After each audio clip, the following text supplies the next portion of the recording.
एक रात आरू और उसका भाई खेलते खेलते किसी को बिना बताए ऊपर टेरेस पे चले जाते हैं। आरू टेरेस पे पड़ी हुई उस पानी की टंकी के पास अपना बॉल लेने के लिए जैसे ही जाता है वैसे ही अंदर से कोई आवाज देता है कि मेरे साथ खेलोगे क्या। दोनों को लगता है कोई मजाक कर रहा है, लेकिन जब उन्होंने पीछे मुड़कर देखा तो वहां पे कोई इंसान था ही नहीं।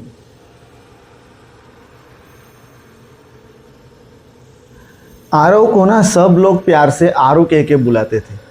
अब जो ये आरू है, ये हर गर्मियों की छुट्टियों में और हर दिवाली की छुट्टियों में अपने मासी के घर आता था। इस बार दिवाली की छुट्टियां थी और वो दिवाली की छुट्टियां मनाने अपने मासी के घर आया था। इसके मासी का घर ना कोई छोटा घर नहीं था, 12 मंजिलों की बड़ी बिल्डिंग थी और उसमें 5वें फ्लोर पर इसके मासी रहते थे। इसके मासी की जो बिल्डिंग है वहाँ नीचे ना गार्डन एरिया भी था, तो आरू को यहाँ पे बहुत मज़ा आता था। अब दिवाली की छुट्टियाँ करने के लिए आरू अपने मासी के घर आता है।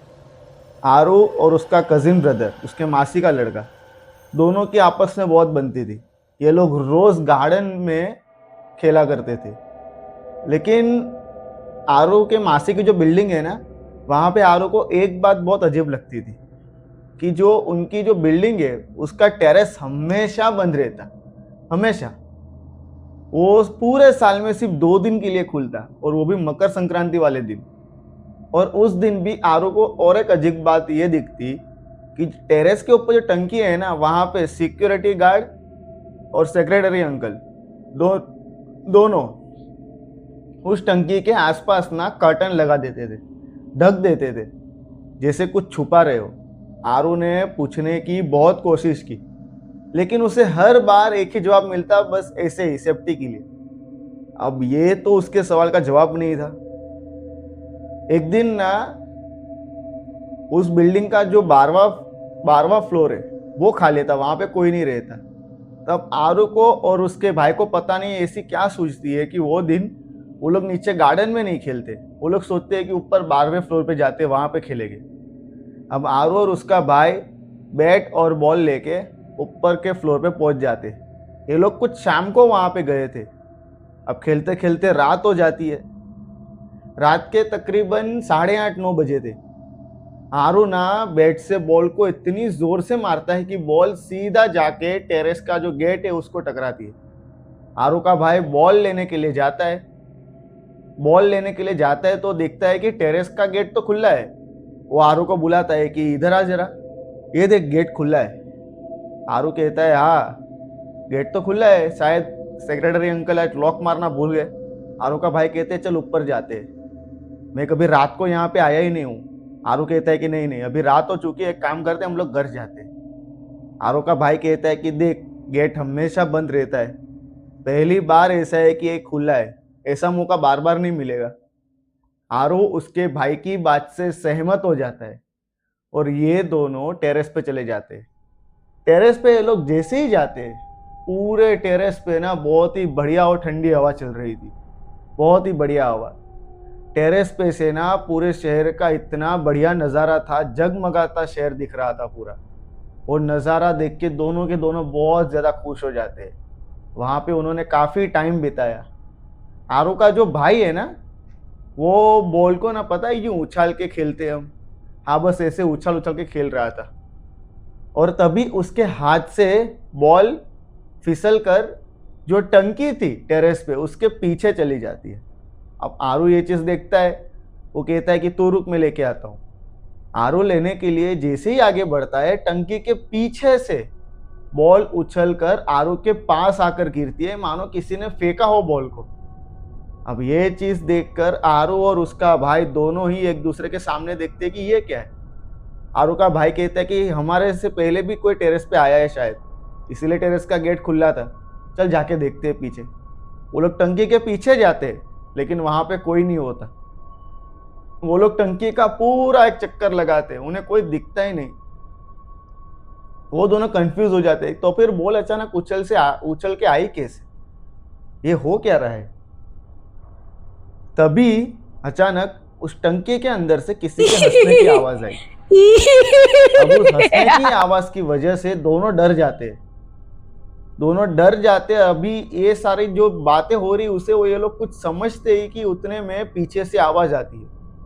ये लोग भाई साहब जैसे ही पीछे मुड़ते हैं, इन्हें दिखता है कि एक बच्चा खड़ा है, बहुत ही भयानक दिख रहा है, बहुत ही डरावना दिख रहा है, काफी अजीब सी स्माइल देके ये बोल रहा है इनसे कि मेरे साथ खेलो ना, बहुत साल हो गए मेरे साथ किसी ने खेला नहीं, मुझे क्रिकेट खेलना वैसे भी बहुत पसंद है, मेरे दोस्त बनोगे ना, बोलो ना मेरे साथ खेलोगे ना। अब उसकी ये भयानक आवाज सुनकर और भयानक हंसी देखकर दोनों के दोनों डर के मारे चीखते चिल्लाते भागते हुए अपने घर पे जाते और वहां पे जाके सीधा घर के अंदर जाके ना जो कोना है वहां पे जाके बैठ जाते। अब उन्हें यूं डर कर घर के अंदर आता हुआ देख आरू के मासी मासा ना बहुत ज्यादा डर जाते हैं कि ये क्या हुआ। वो लोग उनके पास जाते हैं, बोलते हैं क्या हुआ, तुम लोग ने डरे हुए क्यों हो, किसी ने कुछ बोला, किसी ने कुछ डांटा तुमको।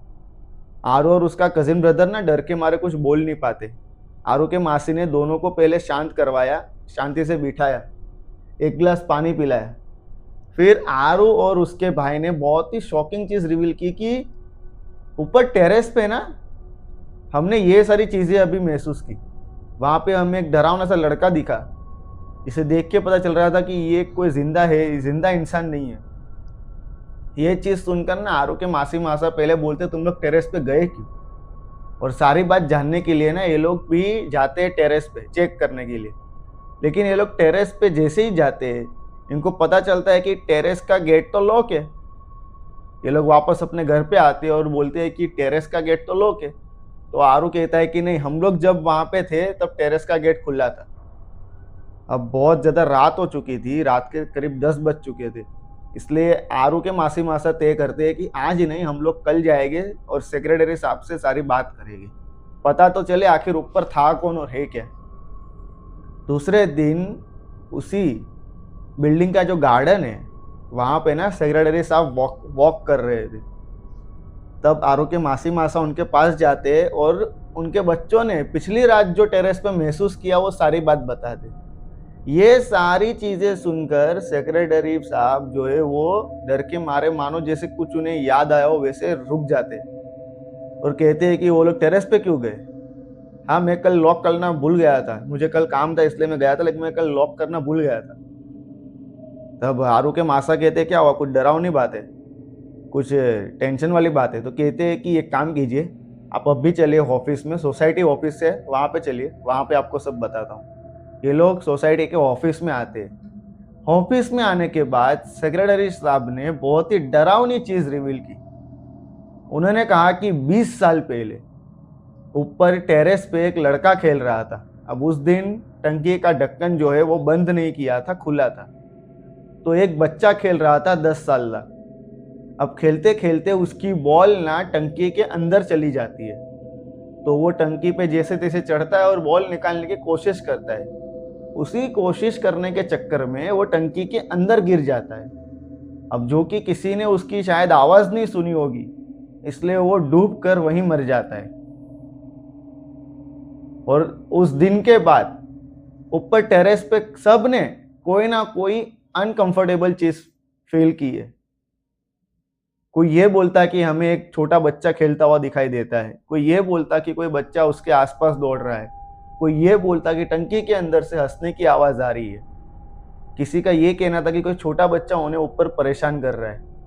अब आए दिन ऐसी कंप्लेन आने की वजह से मैंने हमेशा के लिए टेरेस को ना लॉक कर दिया और चाबी अपने पास ही रखी। अगर किसी को कुछ काम होता तो मैं खुद उसके साथ जाता और उसके साथ आता। इसीलिए जब भी टेरेस खुलता मकर संक्रांति वाले दिन, तब भी मैं उसके आगे ही बैठता और आसपास कर्टन लगा देता। अब ये चीज सुनकर आरू के मासी मासा चौंक जाते हैं कि हम जहाँ पे रहते, हम जिस बिल्डिंग में रहते, वहां पे ऐसा भी कुछ है, ऐसा भी कुछ हुआ है। अब इस चक्कर के चलते ना आरू और उसका भाई ना बीमार पड़ जाते हैं। थोड़े एक आध हफ्ते के बाद दोनों ठीक हो जाते हैं। आरू वापस अपने घर आ जाता है। लेकिन आरू के मन में वो डरावनी बात इतनी ज्यादा घर कर जाती है कि वो खुद के घर के टेरेस पे जाने से भी बहुत ज्यादा डरता है। दिन में भी वो अकेला कभी टेरेस पे नहीं जाता, क्योंकि वो जब भी जाता उसे ये चीज़ महसूस होती कि उस टंकी के पास खड़ा रह के वो लड़का उसे बुला रहा है, उसे देख रहा है।